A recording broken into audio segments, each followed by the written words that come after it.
ವ್ಯಕ್ತಿಯೊಬ್ಬರು ವಿಷಕಾರಿ ಹಾವಿಗೆ ಮುತ್ತಿಕ್ಕಲು ದುಸ್ಸಾಹಸ ತೋರಿದ್ದು ಕಡಿತಕ್ಕೊಳಗಾಗಿ ಗಂಭೀರ ಸ್ಥಿತಿಯಲ್ಲಿ ಆಸ್ಪತ್ರೆಯಲ್ಲಿ ಚಿಕಿತ್ಸೆ ಪಡೆಯುತ್ತಿದ್ದಾರೆ.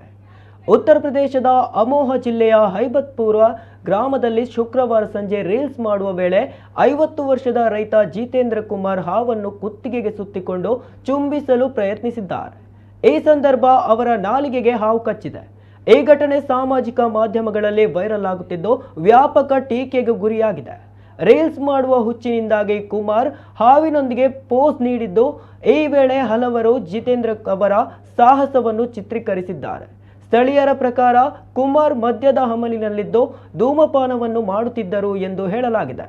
ಹಾವು ಕಚ್ಚಿದ ಬಳಿಕ ಕುಮಾರ್ ಸ್ಥಿತಿ ಹದಗೆಟ್ಟಿದ್ದು ಸಮೀಪದ ಆಸ್ಪತ್ರೆಗೆ ಕರೆದೊಯ್ದು ಪ್ರಾಥಮಿಕ ಚಿಕಿತ್ಸೆ ನೀಡಿ ಬಳಿಕ ಹೆಚ್ಚಿನ ಚಿಕಿತ್ಸೆಗಾಗಿ ಮೊರಾದಾಬಾದ್ನಲ್ಲಿರುವ ಖಾಸಗಿ ಆಸ್ಪತ್ರೆಗೆ ದಾಖಲಿಸಲಾಗಿದೆ ಎಂದು ತಿಳಿದು ಬಂದಿದೆ.